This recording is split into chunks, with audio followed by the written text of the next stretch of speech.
Greetings, I'm John Duvall. Welcome to the Truth Factor discussion. You know, this is a time that we set aside each week so that we can come together in this internet age, study habit, mannerism, to factor the truth of God's Word into our daily lives. We don't rehearse this, we don't script it, as you can just tell from what I just said. Good morning, gentlemen. How are you all doing? Let's start with you, Paul. Doing great, John. Sure good to see you guys today, and sure glad for all those who are joining us in the chat. And looking forward to a good study today.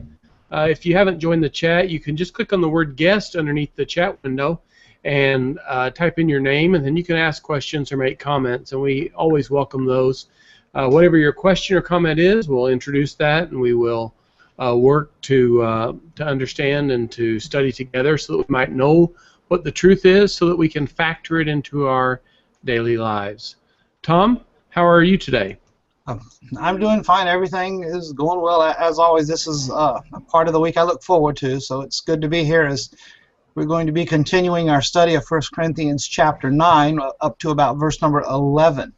So things are going well here on the West Coast. Of course, I used to be the furthest west, but no longer. So how are you doing, Daniel? I'm doing wonderful, brother. I appreciate that. Aloha to everyone. If you notice in the bottom now, for those who don't know, I moved to Hawaii, and so HI is the abbreviation for Hawaii. I'm not just trying to be friendly by saying hi. I will try to be friendly, but that part of it is merely the abbreviation there. And also, maybe you'll be able to notice from my better computer today, the sun has not risen yet, so maybe you'll get to see more light as time progresses. But I look forward to our discussion and just hope all of you will follow along in our discussion of 1 Corinthians and contribute comments and questions, and we'd be happy to have any of those. What time is it there, Daniel? 6 a.m. 6 a.m. It's noon here, so 6 hours. Yes, sir. No, it's just 3 hours difference. Very, very good. All right, well, let's go ahead and get our study underway. We left off last week having studied through 1 Corinthians chapter 9, verse 10. And what we're going to do is briefly look at verses 11 and 12, the first half of 12, and then we will pick up with the latter half of 12. Paul changes thoughts just a little bit there in his study. Now, the primary point that we were looking at last week is Paul appears to be putting forth a scriptural defense of preachers being supported by the gospel. Not preachers in general necessarily. He tends to be defending his and Barnabas's right to receive support in their endeavors to preach the gospel. And what we'll find a little bit later here, that it does appear that when Paul had originally gone through Corinth, that he had not received support from them and had a reason for not doing so, and possibly this might have backfired a little bit on him. But in verses 11 and 12, let me call that up here real quick. Bear with me just a second there. I thought I had this prepped earlier. And notice here he says in verse 11, if we have sown spiritual things for you, is it a great thing if we reap your material things? If others are partakers of this right over you, are we not even more also? So we'll pause here for just a moment, because what he's doing here in this case in point is saying we have sown spiritual things. It is only reasonable that we would reap from you physical things. Other people are able to do this. Why not us? Any thoughts or comments about that? No, he obviously puts a priority on spiritual things. You know, making the observation of the importance of the spiritual over the physical. But of course the point is if our priorities are where they ought to be, then the material aspects are going to be secondary in our life. And of course that means we ought to be willing to help somebody that's preaching the gospel if it's going to further the gospel. Well, one thing to note, and I probably should have read verse 10, it does connect a little bit better. He uses, going back to the illustration of not muzzling the oxen as the Old Testament scriptures taught, he makes the point, for our sakes, this is written. No doubt this is written that he who plows should plow in hope, and he who threshes in hope should be a partaker of this hope. If we've sown spiritual things for you, is it a great thing if we reap your material things? You know, the two kind of connect there. So it just makes sense.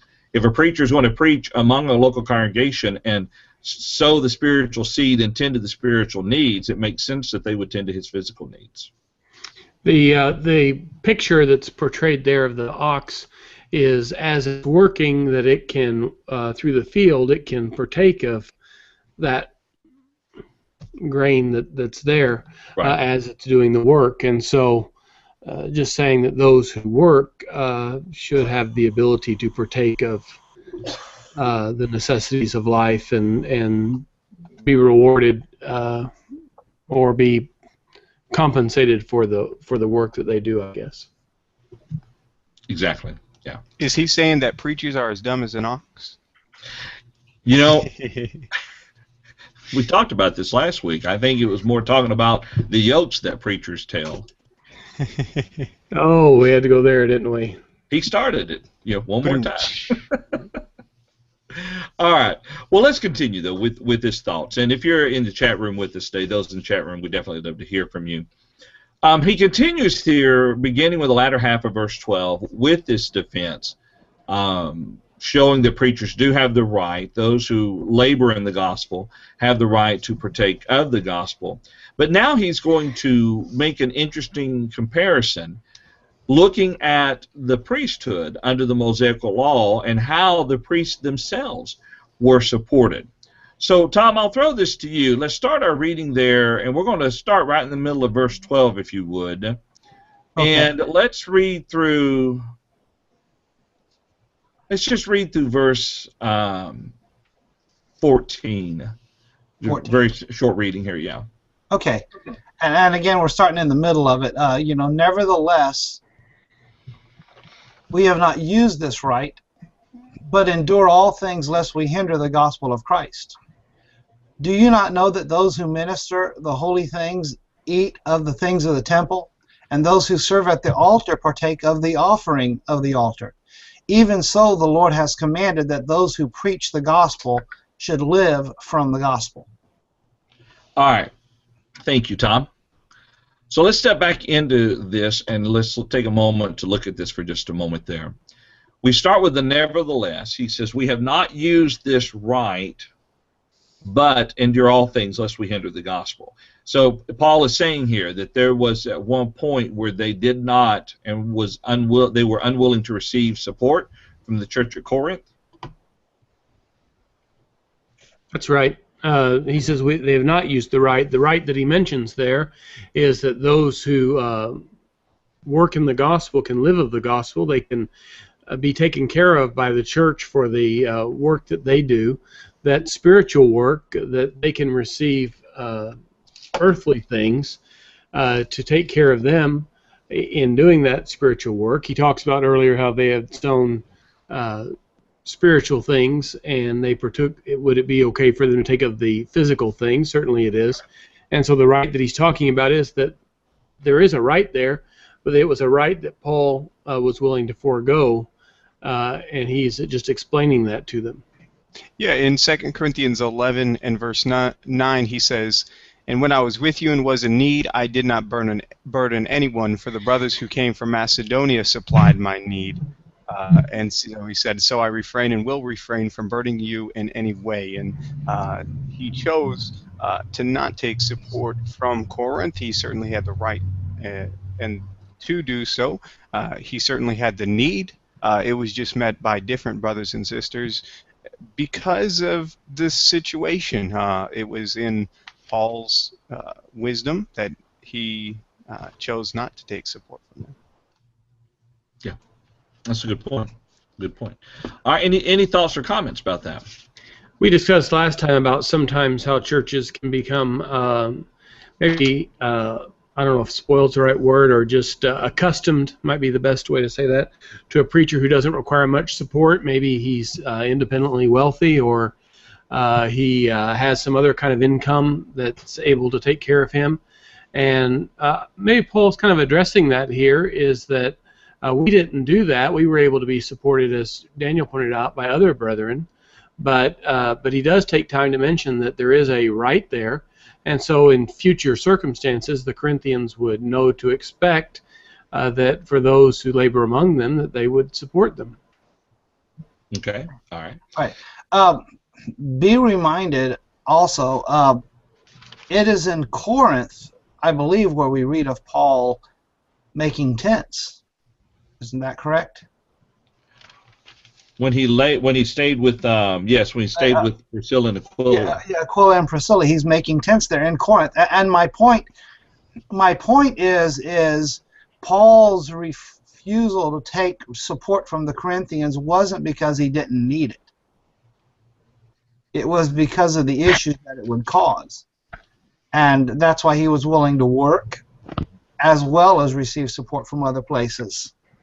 Rather he because apparently he knew what some were going to say. Somehow he could perceive, or he had been told what they would say about him as a Jew preaching to the Gentiles, which I think is implied as the primary reason, or there's an underlying clue. That's the primary reason why they were so critical of him. Because he was going against the norm with the superiority of the Jews. If we understand the time placement of when Paul wrote this epistle, it looks like in Acts chapter 18, on his second journey, he stayed 1.5 years in Corinth, if I read that right. And he continued there 1 year and 6 months.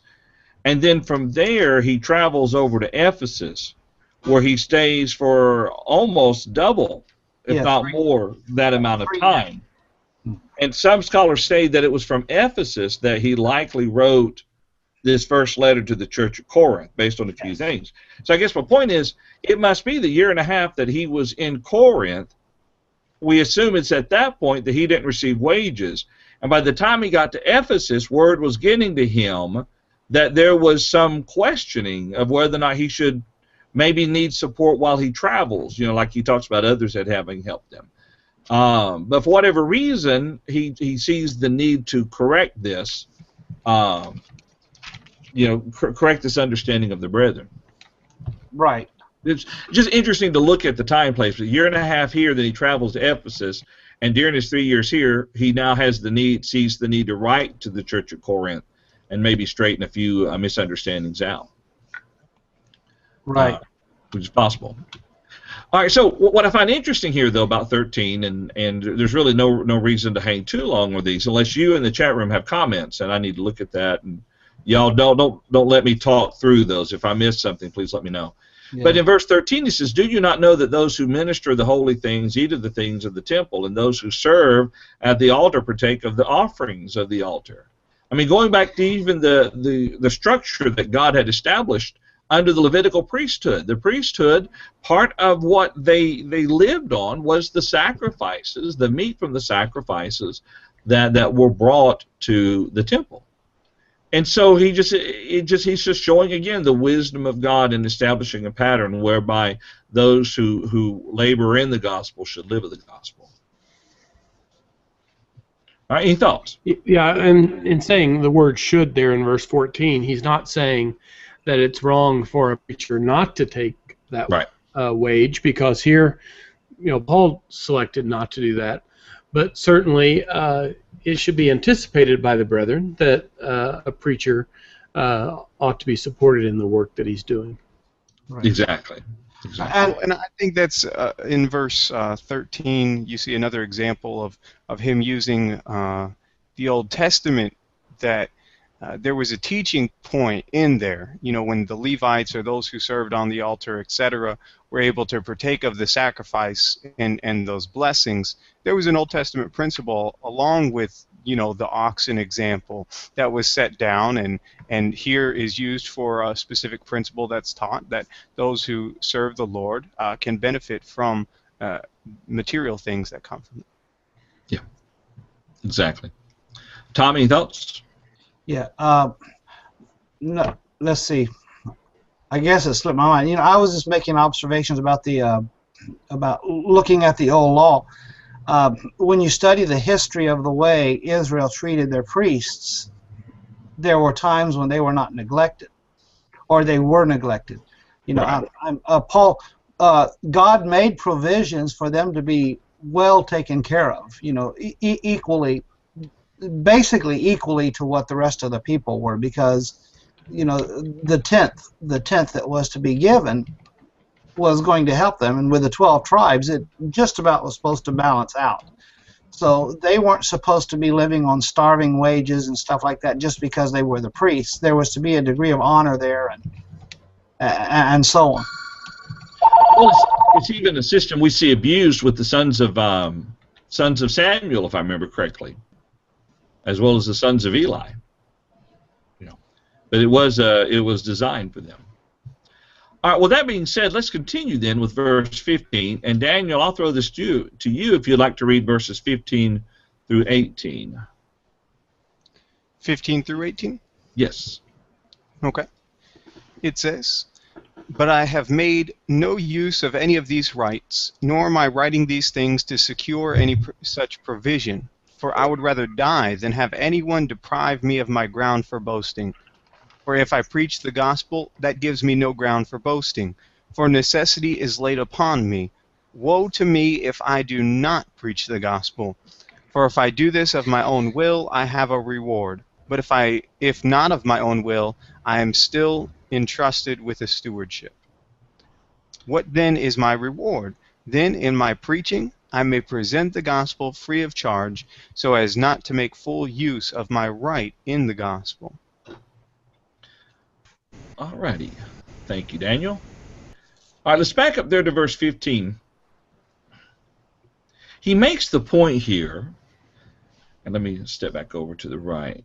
I was going to say to the right translation, but to the one I read from as we go through the study. Notice there in verse 15, he makes the point. He says, "But I have used none of these things, nor have I written these things, that it should be done so to me. For it would be better for me to die than that anyone should make my boasting void." The great question, of course, is what is Paul speaking of when he talks about his boasting? And his boasting here, as we see as we go through the text here, is simply the fact that he's preaching the gospel. He's not doing it for pay. He's not doing it for selfish gain. He's not doing it against his own will, if we understand 17 right. But he's doing it so that the gospel itself is preached. And he doesn't want to abuse the rights that he would have within that. And so it may be that when he was at Corinth living with Priscilla and Aquila, who were fellow tent makers, he saw the need not to take a wage from the church there in Corinth, but instead supported himself.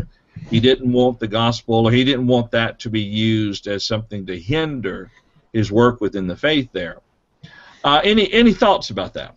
Well, certainly we see some wisdom in this, and I suppose we can say the wisdom of the Holy Spirit as these words of inspiration are given, but also something that kind of makes sense is that Paul is saying, and he's teaching this spiritual principle, that those who labor in the gospel should be able to partake of material things as part of that work that they do. But Paul's saying, I'm not saying that so that you will either feel guilty that you didn't pay me, or that you would try to send something to me at this point. He's just making the point to them that here is something that you ought to expect, and maybe as other preachers would either be sent to them or they would seek out men to work with them, that they would know that that's something that ought to be anticipated. But Paul says, but not me. I don't want to partake in that. And so he can give these instructions in a bold way, maybe in a similar way to someone who comes along in a gospel meeting and can talk to the congregation about how they ought to support their preacher.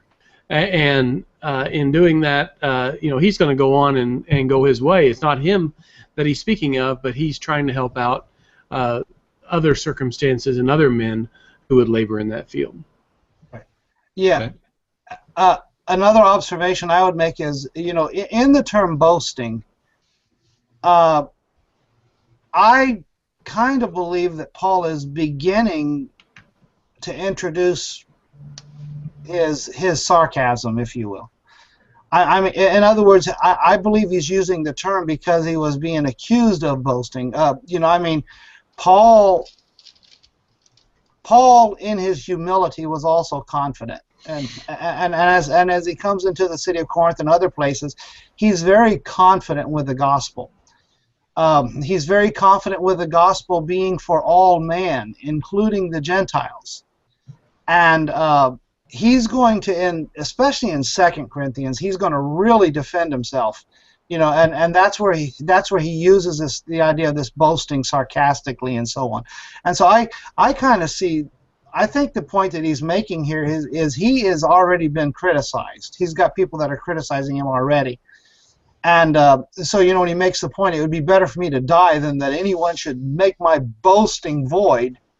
I think, among other things, the observation he's making there is that as I preach the gospel, I would rather die than that which you call boasting be nullified. And of course, you're right about what he is talking about is the preaching of the gospel. Well, I wonder about that, Tom. And Daniel, let me throw this to you. In the English Standard Version, the latter half of verse 15, they say, he writes, "For I would rather die than have anyone deprive me of my ground for boasting."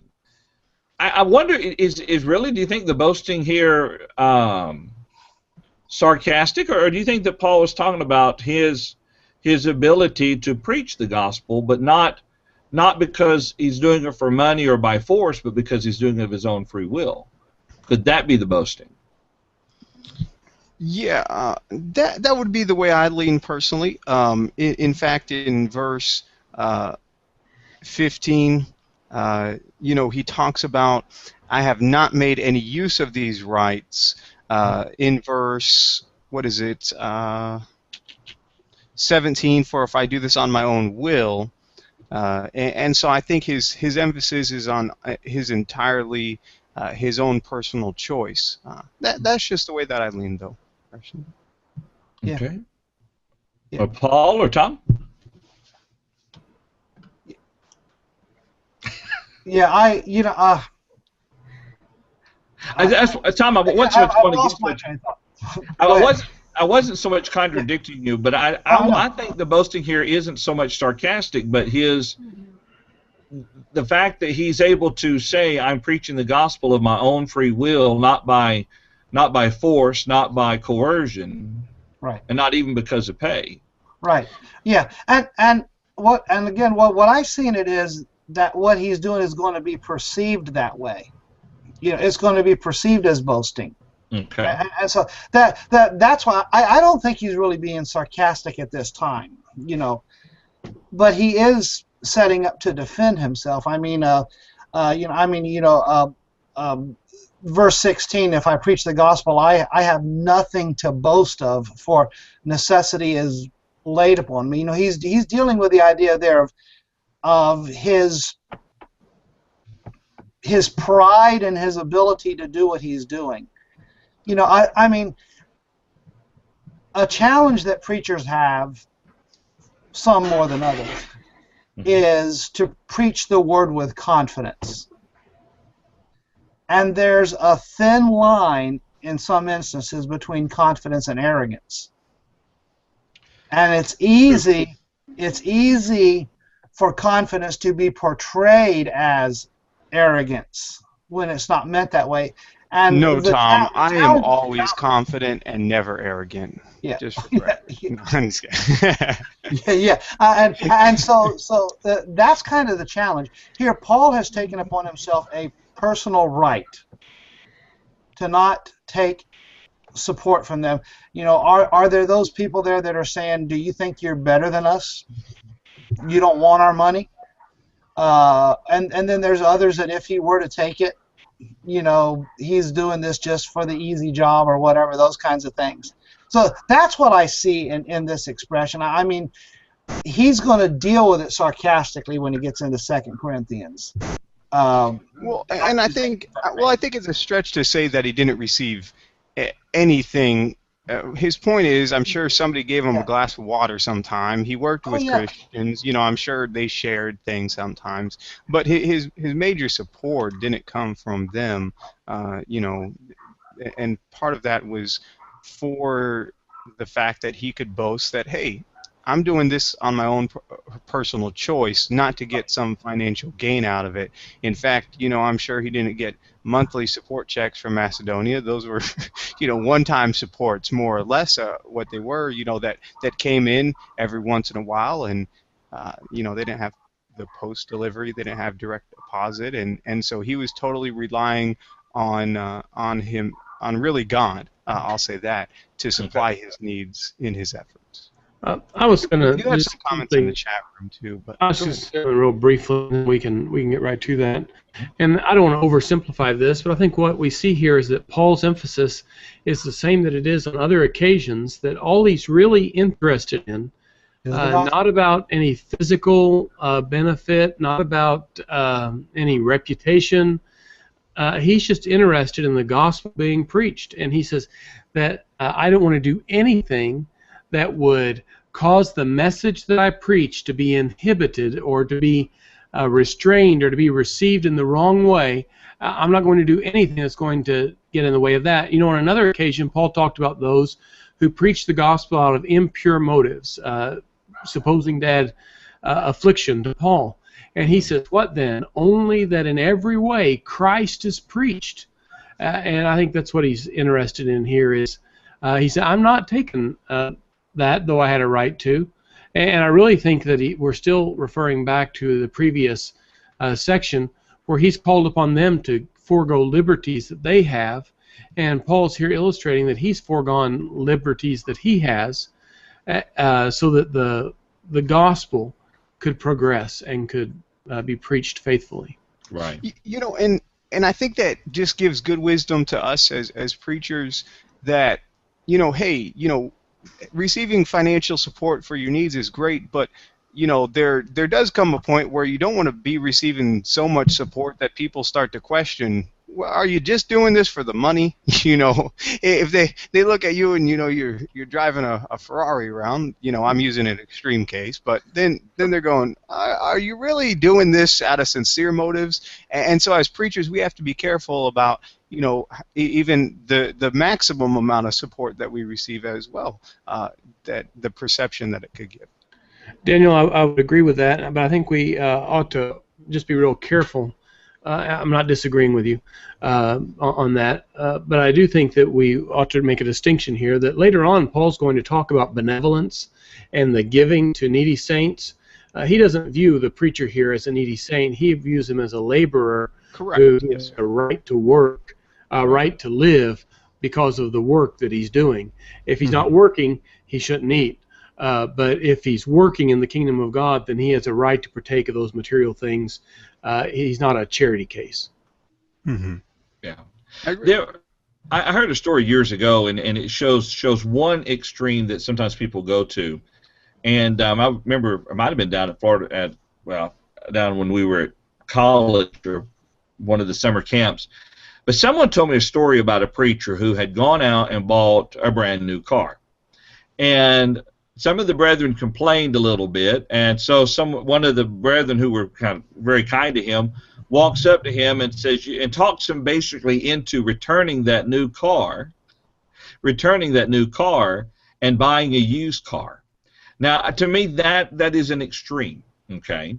But at the same time, if the preacher drives a car that's nicer than any car that the brethren there locally could even hope to drive, then that might be on the other end of the stick as well, There's nothing says that he can't do that, but just understand if you go driving around one of the nicest cars available and all your members are driving used cars and your house is bigger than all the other members' houses, some point someone may wonder, especially if you're not working a whole lot, if you're really worth the money they're paying you, you know.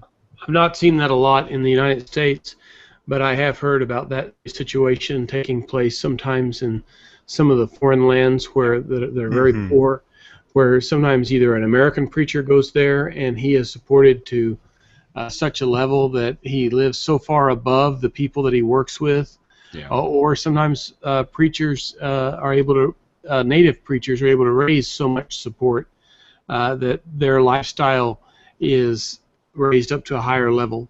And it is, I don't think it's a common situation, but it is something that we ought to be aware of. Right. Because you could have a preacher who manages his money very well, you know, and is able to buy the nice things. It's just expect at some point someone's going to question you, especially if you're not doing the work. Does a preacher have a right to invest, to have enough so that he can invest and actually think about retiring one day? Oh yeah, every right as every laborer does. Yeah. Yeah, there's all kinds of debate on that. Anyways. Well, let's go to the chat room, and for some reason Randall Duvall is masking himself as guest 149. It's not really his choice; the system's doing it. Paul, would you like? I know the first time he jumped on there, he was Randall Duvall, but maybe it booted him off or something. Thank you. I thought I saw him as there, and Randall, you're not crazy. I saw it too. Randall, we haven't banned you from the chat room, so it's not our fault either. At least not yet. What may have been in the chat and whether John is crazy or not are not mutually exclusive. Thank you. I love you too. Randall says, John knows I'm teasing. I hope anyway. Randall says, I think it is funny that like so many times with us, the good brethren wait until preachers leave to talk trash about them. These are probably the same men who were Paul's greatest cheerleaders while he was there sacrificing for them. Now apparently they're trashing him for even asking for support, typical of some in the church. Or sometimes the preacher doesn't know how much he's appreciated Randall until he decides that he's going to move on, and then he probably thinks he's going to be fired every other week. Fired, I use that term carefully because I believe the preacher serves the Lord. But here that the brethren are going to cut him off from their support until he decides he's going to leave, and then he becomes very appreciated. And he also says, this is Randall, I agree with your assessment, John, about the boasting. It's not boasting as we perceive it, but the fact that he did it with or without their help. He is going to preach no matter what, with money or without money. And I think that's a good evaluation there. Randall goes on to say, that is the same judgment we used in the Philippines to assess preachers' needs. If the congregation is living in grass huts and the preacher is living in a brick house, he doesn't need more support. But if he is living in a grass hut and everyone else is living in a brick house, he may need some more support. Just an example. He's not trying to make a rule for anybody here, but instead just how they, in their Philippine work, were able to look and to try to make sure that the preacher was supported in a way that was typical of the social setting that he lived in. I think that's a good general standard. You know, if you can afford to send a representative over to the country where the preacher lives, let them visibly assess the situation. Mm-hmm. You know, I think that's a good standard there. Randy, I'm just going to say that I'm willing to go over and assess Daniel's situation if folks want to send me to Hawaii to check that out. I think there probably needs to be two people involved in that, Paul. Not that I don't trust you, but I'd rather be by your side just to, you know. Well, we have reason to do that, so. Well, I could go over there and. We could do a special, the Truth Factor discussion in Hawaii. Yeah, there you go. On the beach in lounge chairs. Yeah. Daniel's expensive, of course. So. Yeah. It could happen. Yeah. Right. Yeah. No ties. What Randall pointed out in chat room does remind me of a warning an older preacher gave me years ago. We were living in McAllister, Oklahoma at the time, and he came to hold a gospel meeting there. And he warned me. He said, because keep in mind I was young, still in my mid-20s at this point. He said, be careful when you move to congregations. He says the first person out front to shake your hand and welcome you and to do everything for you typically will be the first one who wants you gone when you no longer agree with them. And that was an interesting warning, you know, because I've known a lot of brethren who are very cautious, take a long time to get to know the preacher, but boy, when they do, they're solid. But apparently there are others who want to get the preacher on their side right off the bat, and then if at some point the preacher disagrees with them or does something they don't like, then they're ready for him to go out the door. And interesting warning from an older preacher. Mm-hmm. All right, so at some point I'll be able to give that same warning, and I will be that older preacher. My dad says your wives might have to come assess this living situation in Hawaii as well. So. Oh. We'll see. Let's get started on this. Anyways. Of course, we would want our wives with us there when we go to Hawaii. Absolutely. So, with that being said, then let's step back into our study now. We've kind of deviated a little bit. Any other thoughts from the chat room? Not at this point. Okay. There in verse 16. Hang on just a moment. There in verse 16, there he makes the point there that if he preaches the gospel, he says, I have nothing to boast of, for necessity is laid upon me. Yes, woe is me if I do not preach the gospel. For if I do this willingly, I have a reward. Sorry, it'll stop reading here in a minute. But if against my will, I have been entrusted with a stewardship. English Standard Version reads, for if I do this of my own will, I have a reward. But if not of my own will, I am still entrusted with a stewardship, which is a very interesting reading. The point is, even if Paul really wasn't wanting to do this, God has still entrusted him with this stewardship, and so he has to do it. He has no choice but to preach the gospel, and that's what he is setting out to do. All right, any thoughts? Can you all still hear me okay? My screen froze. Okay. Yeah, we can hear you, and you're looking good. Okay, sounds great. Must just be my end. But, you know, in this verse, I really love this verse personally, in verse 16, where he talks about, woe to me if I do not preach the gospel. The fact is that Paul was entrusted by God with this message. The fact is that God gave Paul certain gifts to fulfill this mission.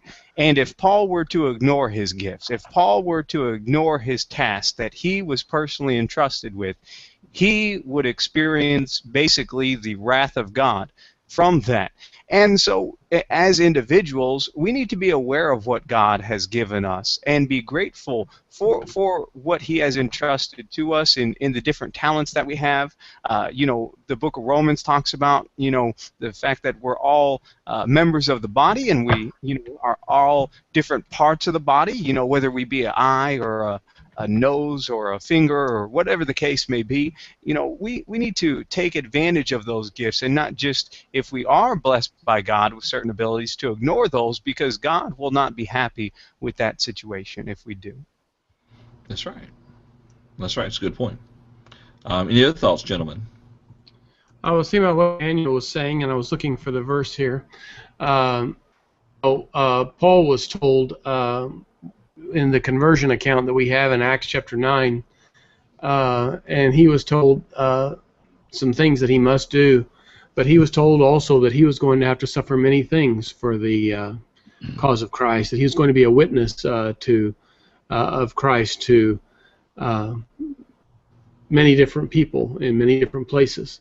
And so he laid upon him as a special charge, and so he does view it here as a great privilege to preach the gospel. But he said even if he didn't view it as a privilege, he needed to be about preaching the Word of God. Well, you think about the way he words it in verse 18 in the English Standard Version. What then is my reward? That in my preaching I may present the gospel free of charge, so as not to make full use of my right in the gospel. You know, he even viewed that as a privilege, as a reward. The reference that I had trouble finding it here while I was trying to talk at the same time, was in verse 15. It says, Go, for he is a chosen vessel of mine to bear my name before Gentiles, kings, and the children of Israel. For I will show him how many things he must suffer for my name's sake. And that was convincing Ananias to go, when he was not fully convinced that he could talk to Saul, to go talk to him. That's right. That's right. Brian, in the chat room, he makes the point that he says Paul would declare that his compulsion, verse 16, was the love of Christ, as we see in 2 Corinthians chapter 5, verse 14. That's a good point.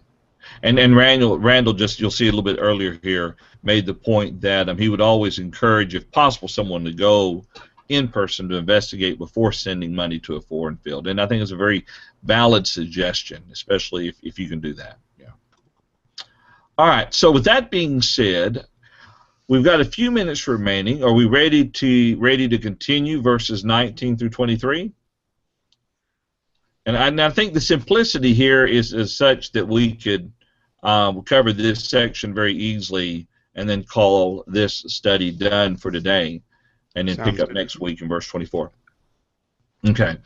Notice there, and let's start reading, and let's see, Tom, I'll throw it to you to read if you would. Paul had to step away for just a moment. Let's read beginning in verse 19, Tom, and read through verse 23, please. Okay. All right.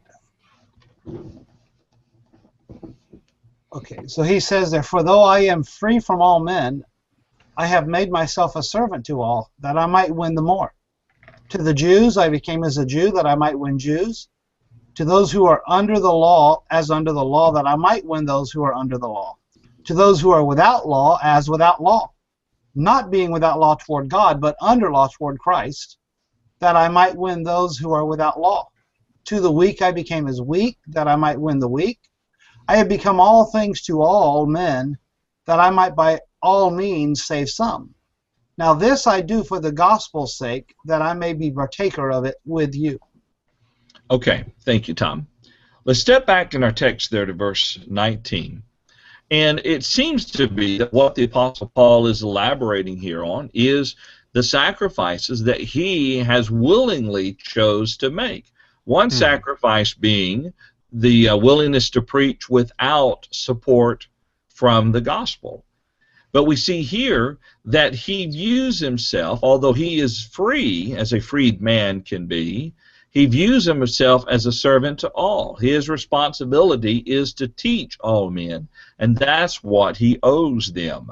And so he illustrates this, beginning in verse 20 there, the various adaptations, if you would, if we understand this wording properly, the adaptations that Paul would go through so that he might better communicate with the different individuals. And he gives several examples. Go ahead. In this, I think this goes counter to all culture in perception of what a preacher, should be. Is oftentimes the preacher in denominations is esteemed above the congregation, but Paul views himself as the lowest of the congregation. He says that he will be a slave to all.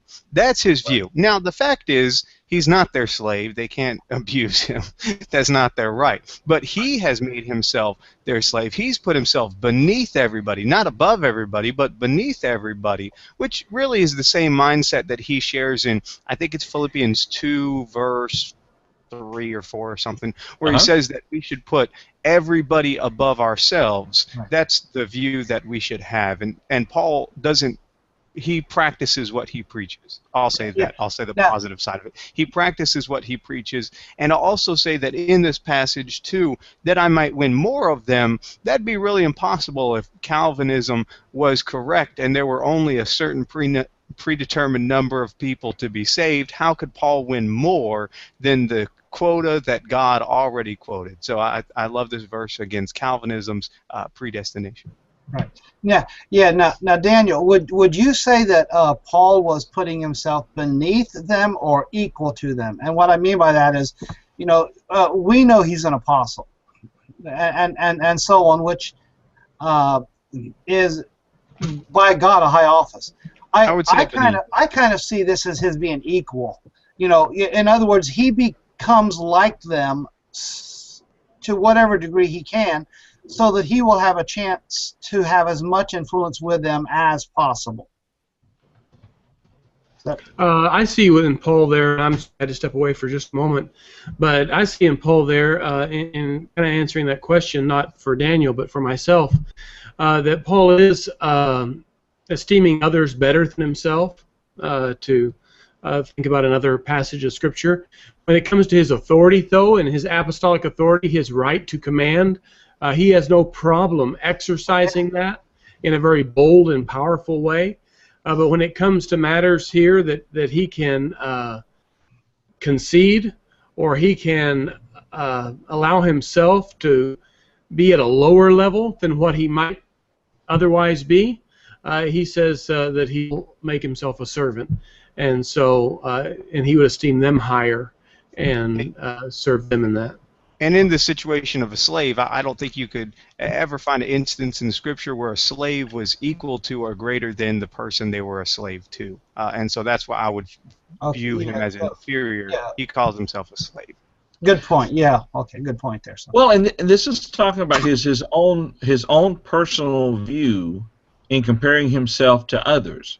For instance, if he's going to go to the Jews and try to teach the Jews, he's going to become as a Jew. He's not going to say, y'all need to come to me and be what I already understand. Let me come to you so that I might teach you better. Almost as if what he owes them. To the Jews, he owes the responsibility to teach them, and so he begins where he needs to so that he might teach the Jews. Yeah. He says to those who are under the law, as under the law, and those who are without law, as without law. I said adaptation a while ago. I'm not sure if that's the best word, because we're not saying that Paul would take on sinful practices in order to teach sinners, but he would put himself on their learning level so that he might be able to better communicate with them. And I would say not just their learning level, but also in his association with them. You use the illustration of the common meal. Having a meal with one of them. I mean, somebody that's arrogant might say, to the Jew, I don't eat pork, or I mean to the Gentile, I don't eat pork. Those kinds of things. Sure. So I see that in this as Paul is adapting his life to where, without compromising the gospel, he can be like them as much as possible. Do the things that they do. Put himself in their environment so that he has a chance to relate to them, and hopefully they can relate to him. Okay. And I think one of the goal is the gospel. I think one of the great travesties that I've heard in the interpretation of this verse, which is not made by anybody here, is that somehow Paul became fake in his life. And I don't think that's his point at all. I think he was genuine in everything that he was doing. When he was adapting himself, he genuinely was participating in those things. Yeah. He wasn't putting on this fake facade to try to trick people into obeying the gospel. His point was trying to adapt to people and let them know, hey, I'm just like you are. When he's around Jews, he'll partake of the Jewish customs to make them, feel more comfortable around him, or the Gentile customs, etc. But his point was, I will do anything to win people to Christ. What, in Corinth? Me getting support from the congregation in Corinth is going to be a problem? No worries, I won't take support from you. If this over here is going to be a hindrance, no worries, I'm not going to do that. This over here will be a hindrance if I don't do it. No worries, I'll start doing that. That's what I'm going to do. It's not, hey, I don't like to do that, so I'm not going to, or an attitude of his selfish desire. But he was just willing to do whatever he could to help others in their spiritual life, and always putting their needs and their wants, their desires, their likes ahead of his in that situation. When it came to truth, it was uncompromising. Yes. But when it comes to matters that he can go either way, matters that don't matter, earthly matters, Paul said, I'll do what's best for my brethren. You don't like meat sacrificed to idols? Gone. I'll never eat that again. If that bothers you, gone. I have brothers and sisters in Christ who think it is a sin to wear, anything but pants. Guess what? When I'm around them, I'm wearing pants. If there's something that bothers my brother or sister in Christ, and it's not a matter of doctrine, as Paul said, in the sense that it's not going against God. I'll do those things. I'll adapt to that, whatever they need. Right. Yeah. That's a good point. Right. Daniel, I think just an illustration of that is that I think it was you, it may have been someone else. Most of the time, preachers, when they stand up to teach a class or to preach, in particular to preach, that you'll see us wearing a tie. That's just sort of what people expect. So we wear a tie. It's not any scriptural requirement or anything like that, but it's just a respectful way to dress toward the Lord and toward the congregation as far as that expectation. But I thought it was you that told me that when you got to Hawaii that some of the brethren said that a tie probably wasn't what they would be anticipating. And they would be anticipating different dress. Harry Osborne told me that when he was in the Philippines that he has some Filipino-type shirts that he wears as he goes around teaching. He doesn't go around in a white dress shirt and a tie and a jacket on throughout the Philippines. And so you learn to adapt, I thought was a good word. You learn to be part of the group that you're with, not to compromise any point of truth or not to engage in any sinful activity, but just when you can do things to be able to get along, you do those. And mine almost was in a opposite direction, that I've never been a big fan of wearing ties or suits, but I know that if that was the culture I was in, guess what, Daniel? I'm going to suck it up. I'm going to wear that because that's what is expected of me. That's what's going to help adapt. That's what I'm going to do to help represent the congregation, because I don't want to be selfish in my attitude. And here it's different. The month that I've been here, I've seen one person in all of the state of Hawaii who wore a suit, and it's just not the culture in here. And you're exactly right with the Philippines, and so just having that mindset. I'm no perfect example by any stretch of the imagination. I was just trying to bring it down to a modern day application. Yeah, we don't absolutely. have some of the issues that they dealt with.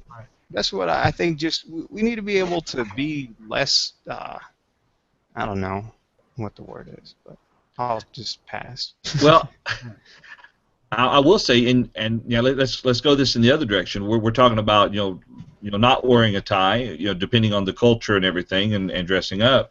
But I know, like with the congregation here, there's a certain standard that's not enforced. Keep in mind, the elders haven't made a rule that you have to wear a coat and tie, but they would prefer, if a man's going to speak publicly before the congregation, that they wear a coat and tie.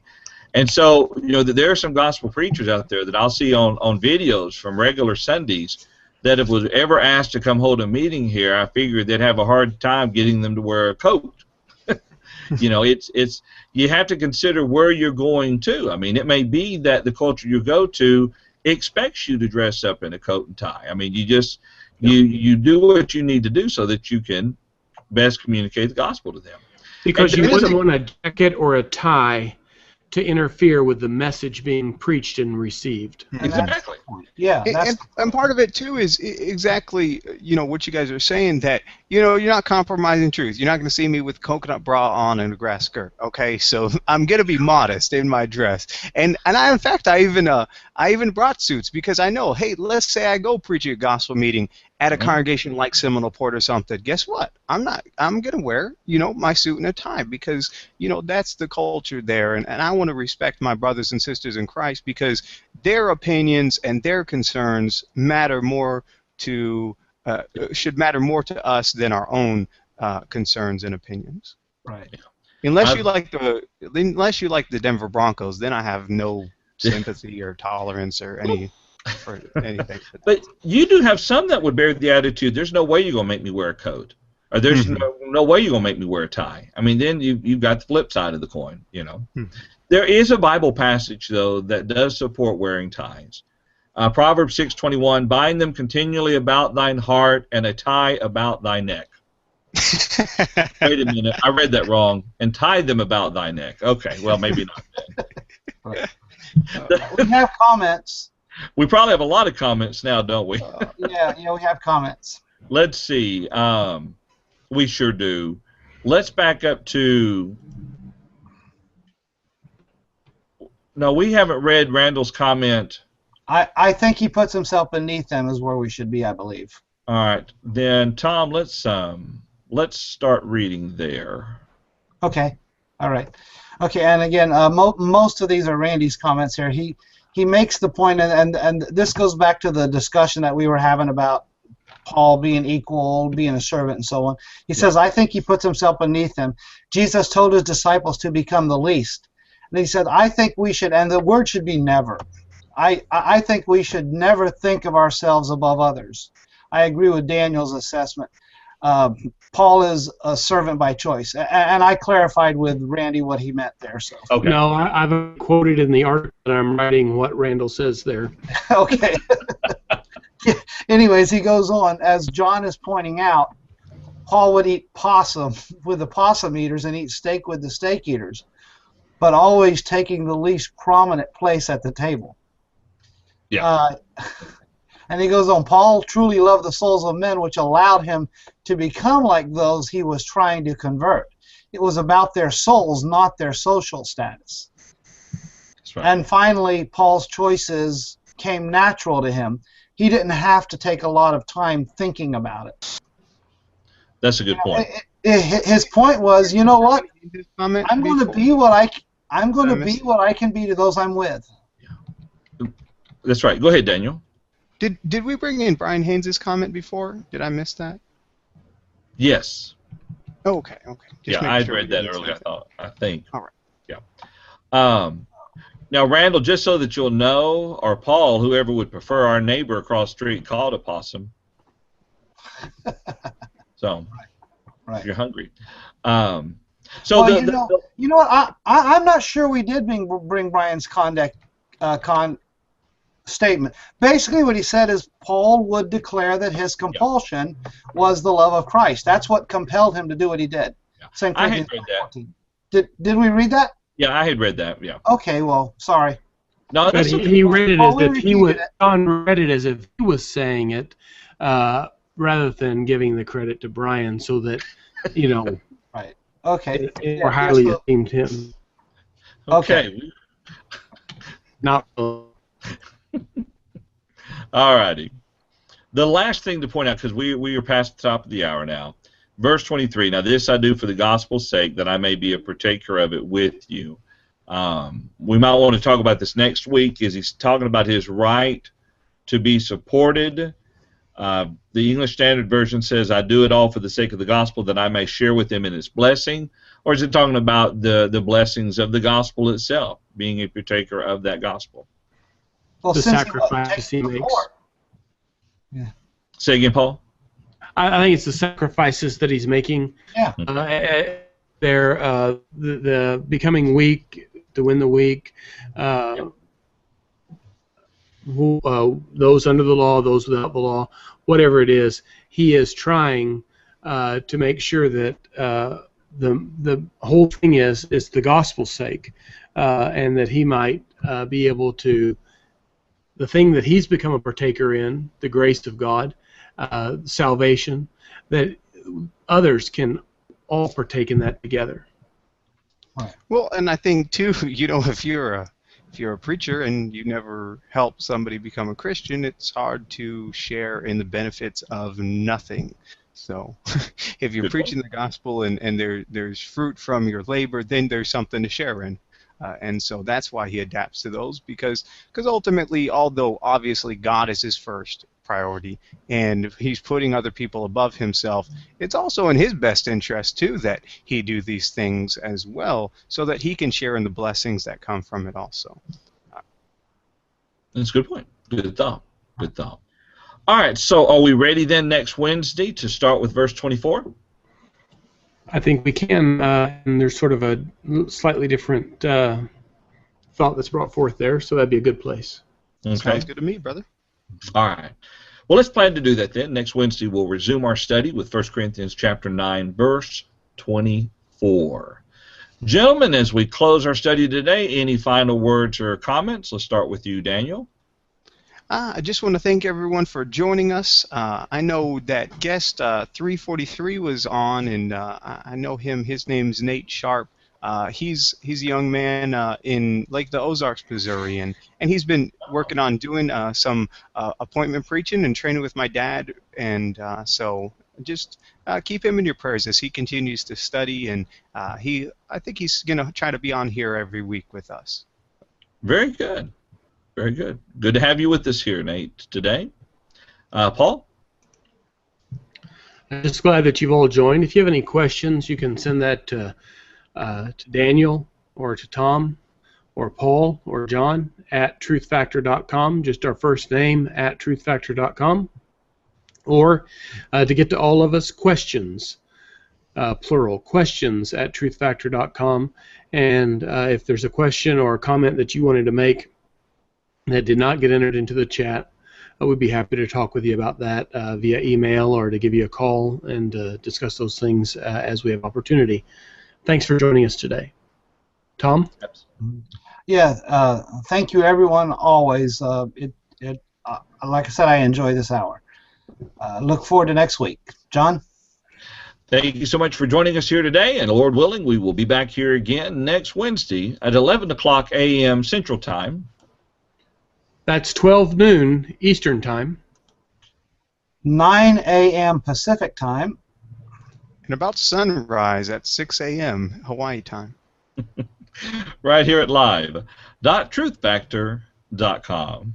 Have a wonderful week.